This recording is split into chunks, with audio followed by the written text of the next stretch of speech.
Dale Williams, beautiful. Thank you so much. What a gift. Yes.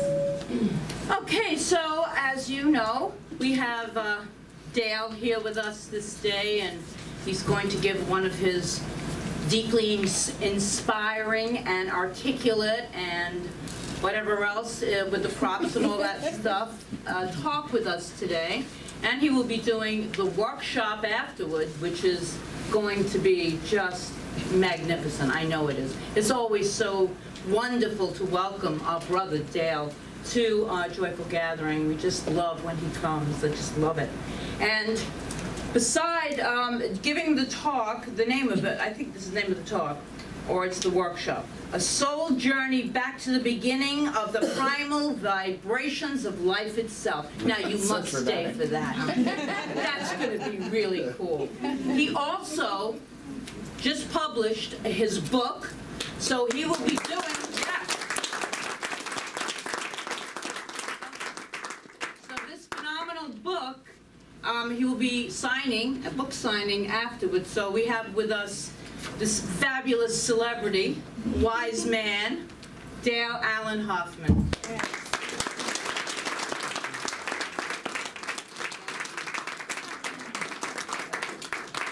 God, I might as well just sit down. I mean, I can't live up to that. Oh, yes, you can.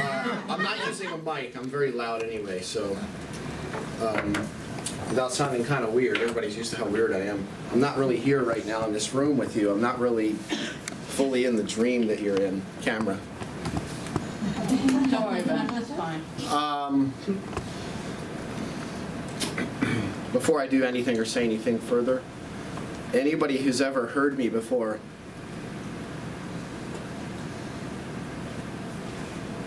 I always say you can forget everything I've ever said except for one thing. There's one thing I always ask you to remember. Does anybody remember what that is? My name? Be open. It's big. That's definitely part of it. I'm going to tell you right now, okay, but you got to pay attention.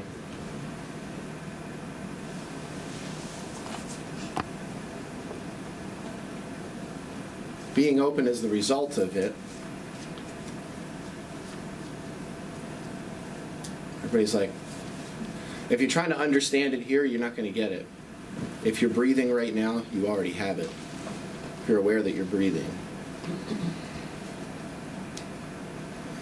What happens when you have an emotional situation? Let's say you're a CEO, you work with at-risk youth, you drive in traffic every day, you're in a lot of traffic jams, crazy in-laws or neighbors. What happens as soon as your emotions start moving? What does your body do? It stops breathing. Number one, it stops breathing. And the intensity of your emotions is in 100% direct proportion to how aware or unaware you are of the movement of your breath. And I'm going to talk a little bit just in the next few minutes about why that is.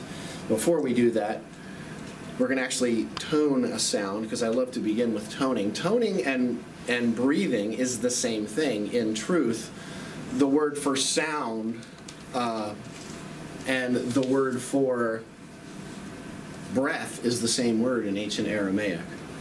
Actually, it's the same word for a lot of things I'll talk about today. But that word sounds like this, ruah. Well, technically it's ruha. And there's a glottal stop in the middle. But like I say, since I'm originally from New Jersey, I try not to be too with my words because I don't like being hit. So what we're going to do is we're going to make a sound. I'm going to do it for you one time, and then we'll do it 3 times together. And after we make that sound for the 3rd time, we're just going to be in that open, silent space, enjoying what I call that, well, what Yogananda called that sweet nectar of immortality, which is that sweet space after the tone, okay? So just listen to me for this first tone, and then we'll do it together 3 times. Just listen. You don't have to hit the note perfectly. It doesn't have to be in harmony or perfect pitch, unison, none of that, okay?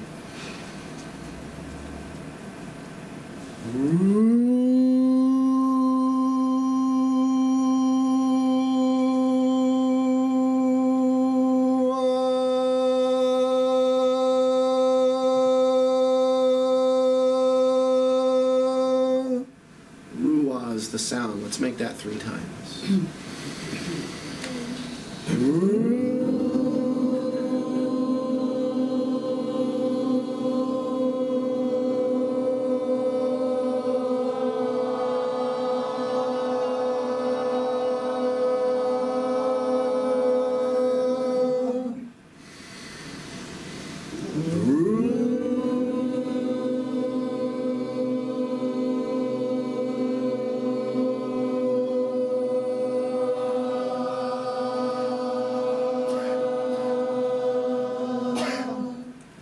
Really let this one ring out, okay? Wide open.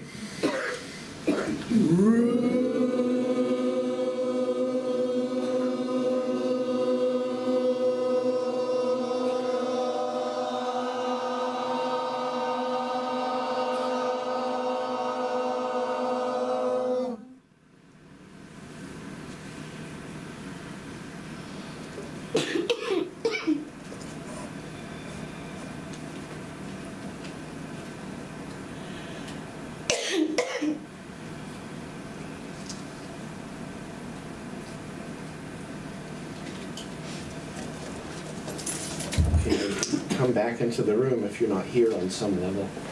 I'm going to read just a couple of sentences for you from this book. The first is right near the beginning of the book. It was a very cool experience to have Self-Realization Fellowship, who the publishers of all of Paramahansa Yogananda's stuff, to call and actually tell me they were honored to have a quote of his at the head of my book, which is kind of a cool thing to be told. But this quote from Yogananda, it's from a book called Cosmic Chants. Chants as in chant, C-H-A-N-T-S, not chance as in like gambling or something. Sound or vibration is the most powerful force in the universe. Music is a divine art to be used not only for pleasure, but as a path to God realization. Vibrations resulting from devotional singing lead to attunement with the cosmic vibration, or the Word. In the beginning was the Word, and the Word was with God, and the Word was God. Now I'm going to go back or forward a couple of pages. I just want to read the first few sentences of the foreword from a friend of mine, a guy named Steve I, who's this amazing, incredible dancing on clouds musician. There's this amazing video. He was in Rio de Janeiro at the Rock in Rio festival back in September, and there's these amazing videos of him playing this one particular song of his called For the Love of God in front of 90,000 people. And it's just this amazing, every note that, he's a guitarist, and every note that comes through his instrument, it's like he's transcended the technique, and his toes are always steeped in eternity is the best way I can put it. He's always aware of his breath while he's playing, and you can feel that. I'm just going to read the first couple sentences of this, and then this afternoon I'm going to actually read his entire foreword, which is only a couple of pages, and then I'm going to play a song for you of his, which is pretty much a representation of this foreword in music through him. And if you're one of those people that doesn't like rocking out, there's a couple of moments when it might push your buttons a little, but he's got a full orchestra behind him, and he wrote every single instrument. He scored every instrument in the orchestra. Amazing. Incredible musician, perfect pitch, relative pitch. You can walk up to him and say, sing an A9 chord with a flatted fifth, and he'll sing it right off for you. Interesting experience. But this is just the first few sentences. It says, everything is music. All things in creation are vibrational energies pulsating at various frequencies. On the physical plane, we see, taste, feel, smell, and hear vibrations that have frequencies within our sensory abilities to perceive them. The electrons spinning around the nucleus of an atom, the quarks within the nuclei, and the elements that make up the subatomic quantum levels, tiny, tiny, are vibrating within a frequency spectrum that is contributing to the creation of elements that are beyond the limitations of our human senses. Similarly, but on a much larger scale, the planets that spin around our sun create a vibrational voice. As the solar systems move within a galaxy, within the infinite galaxies that move within the whole of physical creation, all weaving a multi-pitch celestial orchestra beyond the comprehension of the human senses. A little bit deep. I'm going to go back to Yogananda, which I already read. Sound or vibration is the most powerful force in the universe. Music is a divine art to be used not only for pleasure, but as a path to God realization. Vibrations resulting from devotional singing lead to attunement with the cosmic vibration, or the Word. Why would I come back to that? That word, the word that's translated as breath in Aramaic, is the word ruha. Interesting word. It was translated in Greek as pneuma. Ruha is a feminine word in Aramaic. In Greek, pneuma is neutered. It has no gender. I'll explain gender in a moment, which I've done here before. And then in Latin, the word is spiritus. Spiritus is a physical, it's a masculine gendered word. What does that mean? That means that spirit is something physical, something very tangible, okay? It's something you can see. You can put your fingers on it and you can touch it. All right, that's interesting. So we've got all these people constantly looking for the spiritual level of their life, trying to find, deeper spiritual experiences, etc. I'll give you a quote, and I always give it when I'm here, from St. Francis of Assisi, who said, "What you are looking for is what is looking." Now in Aramaic, in Jesus' language, the word ruha, translated as spirit, is feminine. Okay? It's the same word for wind. It's the same word for cosmic expansion. It's the same word for magnetism. It's the same word for electromagnetism. It's the same word for electricity. It's the same word for heartbeat. It's the same word for breath. It's the same word for vibration. Interesting. Now, it's very intriguing to me that in science labs you can look to pull out all your subatomic microscopes and go down, down, down, down, down. And eventually you get to a point where you get to the tiniest level, and what do they say that they find at the smallest levels when they get beyond all the particles? Space. They find emptiness. But the funny thing about it is all of the scientists that are doing this monitoring of this inner space are constantly saying there's more there, we just can't read it. It's outside of our abilities to comprehend it. Let's look at it in the opposite direction. Let's look at the astronomical level, just like Steve does in his foreword. We have all these telescopes that are projecting out into the universe. Interesting. Wider, wider, wider. And what happens the further you get out, way out on the leading edge of the cosmos? What do they start finding? They find that anything manifest is actually very nil, and within any little manifest particles that are out there on the far edge of space, in between all of those is more space. And if they were able to perceive those particles would break down also to more particles swimming in space.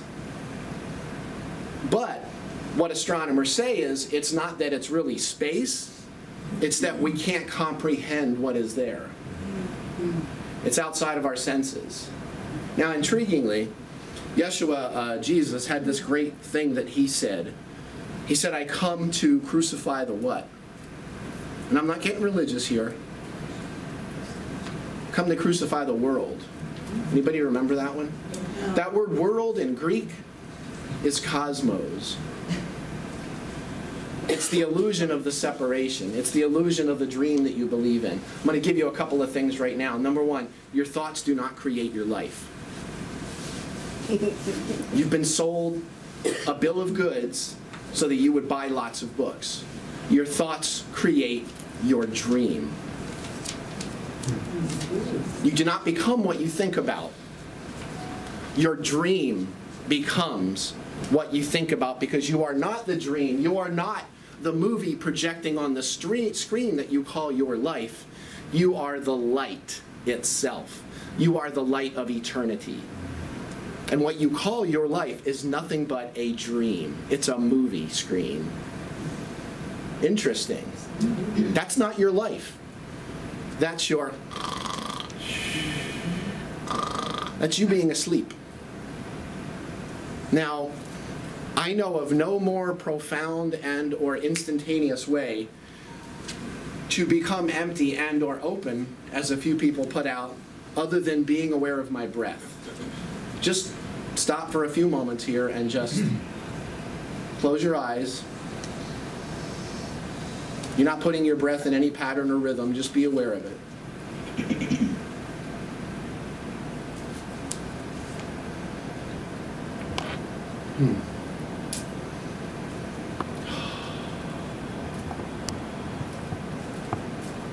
Now what we're going to do is we're going to tone a word one time, okay? We're going to tone that word we did earlier. One time, which is ruah, ruah, one time. Here we go.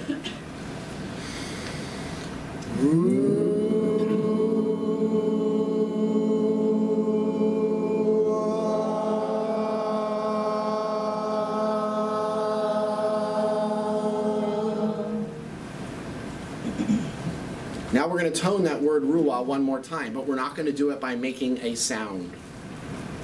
We're just going to be aware of its vibration, okay? One time, let's tone ruah silently. You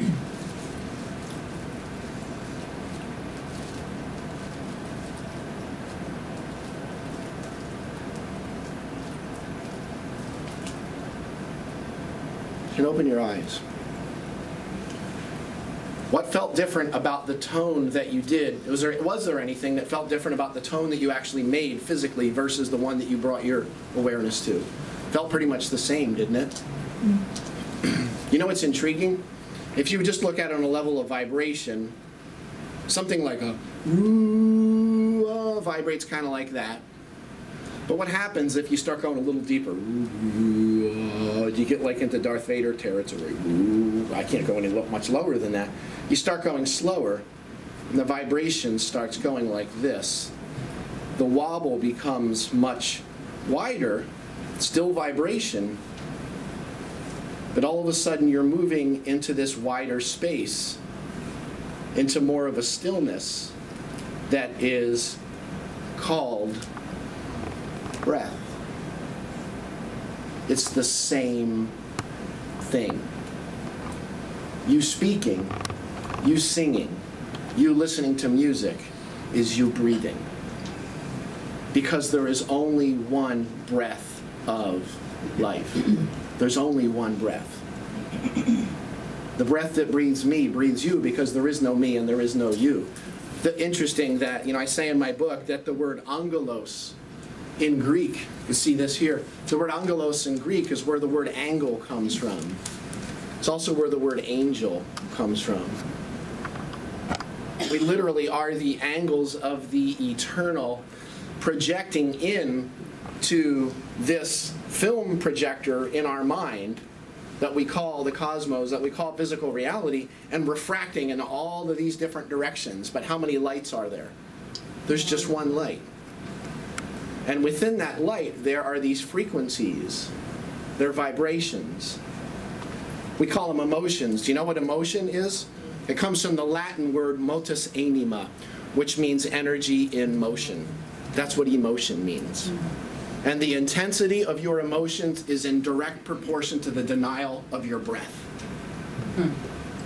100% absolute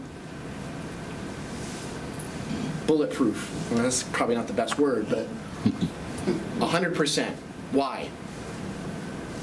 Because your emotions are your breath. And when you try not to feel them, you're trying not to breathe. And when you try not to breathe, you die. And you get lost in the dream. And you start to think that the dream, the movie on the screen, is your life.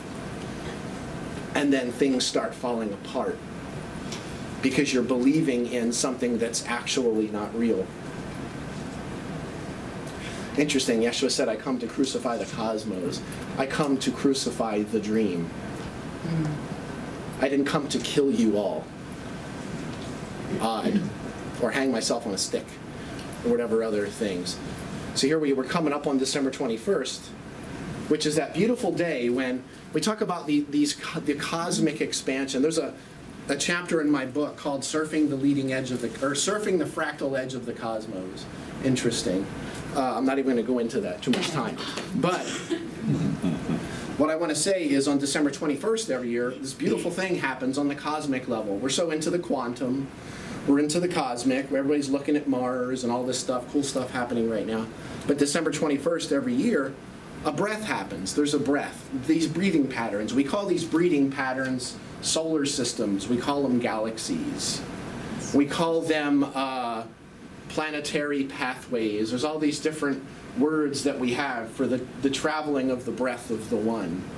But what's really beautiful is that around December 21st of every year, we enter into what's called the winter solstice. Now, what happens on the winter solstice, there's a few things that happen astronomically. One thing that happens is that the Son of God, called the only begotten in ancient times, the only begotten Son of God, drops down from the perception of, right now you can see this from the Caribbean. 2,000 years ago you saw it from the Middle East. And also parts of Greece, Southern Europe, Italy, Eastern Africa.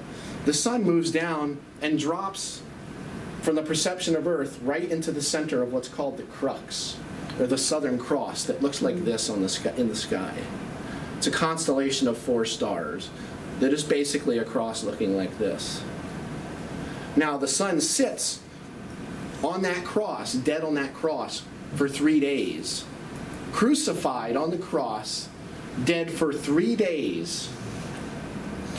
Late on December 24th, early on December 25th, the 3 kings of Orion's belt, still called the 3 kings of this day, 3 stars of Orion's belt, point directly at the dog star, Sirius, the star in the east, which points directly at the only begotten Son of God, which is reborn on the morning of December 25th by moving 1 degree from the perception of Earth off of the Southern Cross.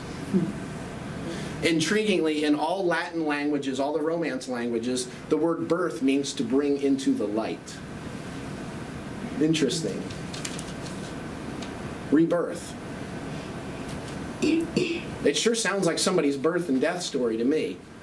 Without going into that deeply here, it's in so many of my other recordings and all over YouTube and my YouTube stuff.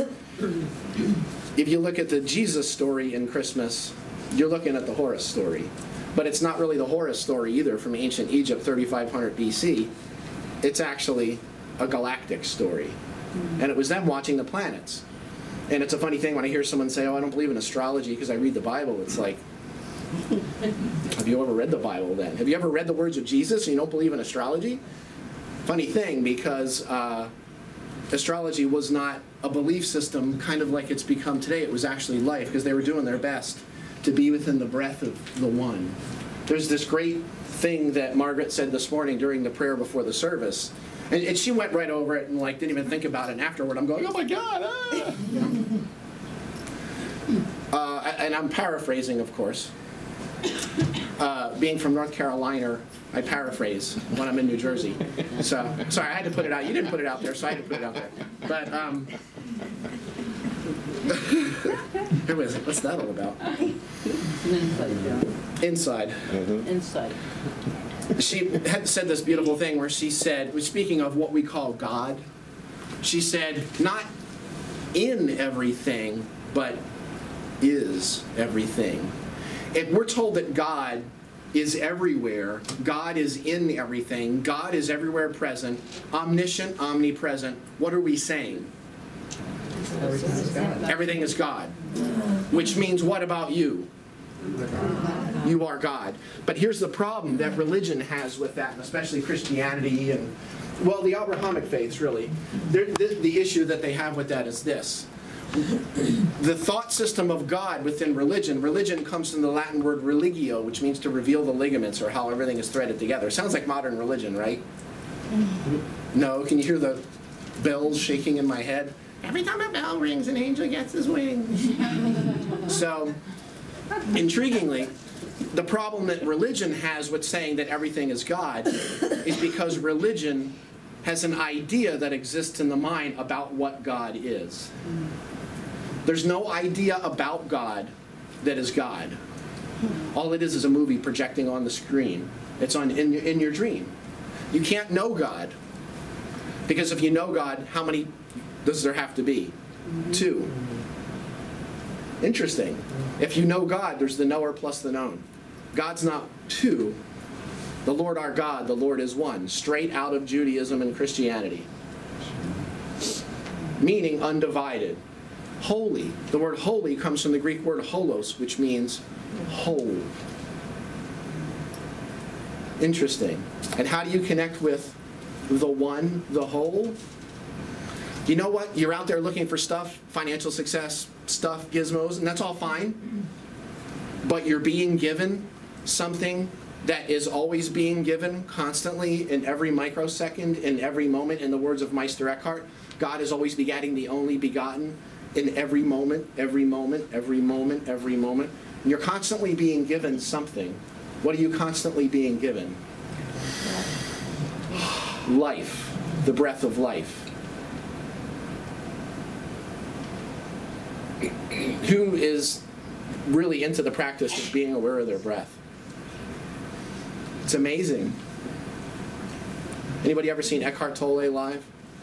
Comes out with a little Mr. Rogers sweater. Yeah. Sits there for 20 minutes. The first 20 minutes, and he does this.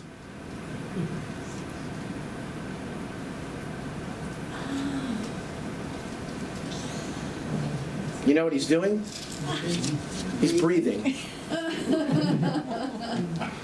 That's his teaching. And then you know what he does after that for 2 hours? He talks because nobody got it. That's a fact. Interesting. Self-improvement and all that, it's all great. It's neat. But it's all working outside in. Changing your thoughts is nice. But your thoughts are effects on the screen. Your thought is intellect. I'm talking about intelligence. What's the difference? I'll put that in terms of Gnosticism. Intellect is your concept of truth. Intelligence is truth as you. And how do you connect with that? Breath, or toning, or music, or electricity. Put your finger in a light socket, you'll connect with life. You might not live physically past that, but you'll be amped up for at least a few seconds. You'll get it. Now your hair goes straight out, like the Three Stooges, and they would put their hand on the whatever, you know, and their hair would go straight up. Hey, you know, you'll get it. Heartbeat, that cosmic expansion and retraction, it's all the same word. Because it's all the same music. Because it's all the same frequencies and vibrations. Because it's all the one. Interesting. What we're going to do this afternoon is we're going to use a bit more intensely than I've done here before, and I will say this will be my last time here for quite a while. There's a lot changing, and I'm not going to go into it right now, but I'll talk about it maybe a little this afternoon. There's a lot changing in how I get the information out there. But what we're going to do this afternoon is a combination of using very basic sounds and tones, and also the awareness of breath, the awareness of heartbeat, the awareness of rucha, those eternal forces. Now here's the last piece I want to give you is this. I said earlier that I would explain that masculine and feminine difference, okay? The word spiritus, spirit. You hear, I am spirit. You must be reborn of water and spirit. Spiritual teaching, spirit, spirit, spirit. The chances of Jesus / Yeshua ever hearing the word spirit in his life is virtually zero. Because Latin hadn't moved its way into that region yet. And it was barely even forming as a language at that time. Why is that important? Because what we think of as spirit would have been foreign to the first century Near Eastern Aramaic mind in the Galilee or Judea. Now let me explain what I mean by that. And this will help explain all this that I'm talking about, all these frequencies and all these vibrations. The word spirit being, spiritus being masculine means that it's something that I can actually see. And I'll put it like this. This book here is masculine. It's something physical. It's obvious to me. Obvious is the Latin manus festus, which means as obvious as my own hand. Another interesting side is that you're trying to learn how to manifest. You looking for the key to manifestation is the acknowledgement that you don't know how to manifest, which will manifest that not knowing.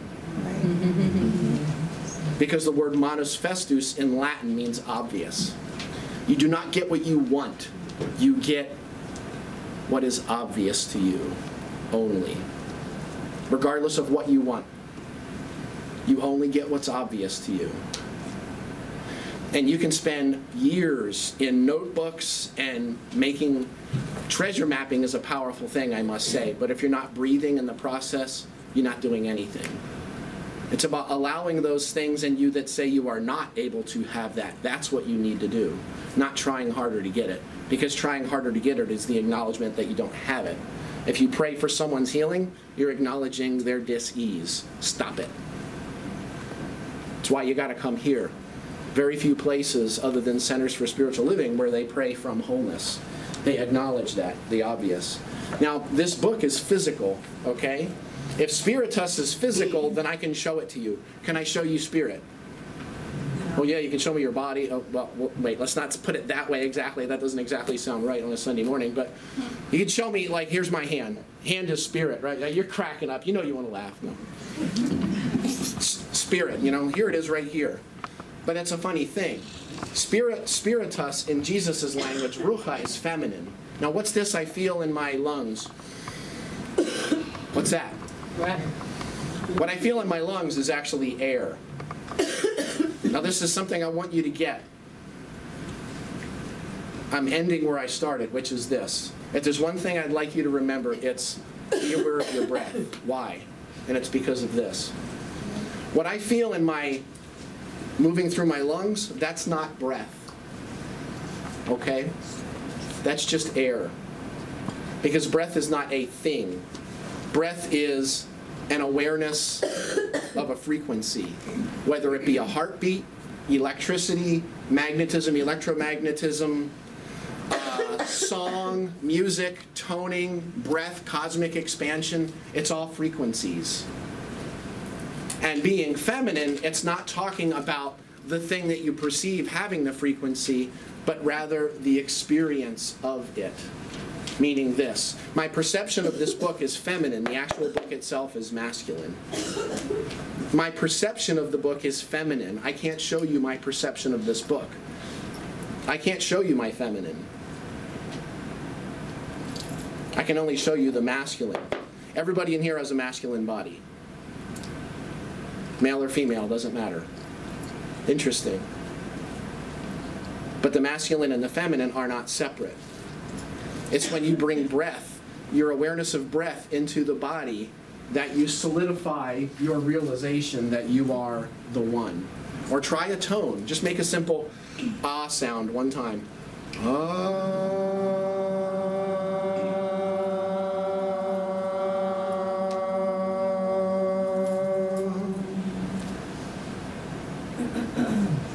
Do you feel more centered than you did before we made the tone? Try that in your life. Come back to your breath, be aware of it. Try a real simple tone. It doesn't matter what the sound is, it really doesn't. Because if you look in 20 cultures and languages, they all say it means something different. Nice. Make a simple sound, and then just be aware of your breath and see if it changes anything. Or if you're, working with at-risk youth, or you're, a supervisor in some big, huge company, and everything feels like it's flying off the handle. Yeah. You know what you're not doing? You're not aware of your breath. You're aware of your breath. In the words of the Lakota, you let the wind blow through you. There's nothing left to hook anymore.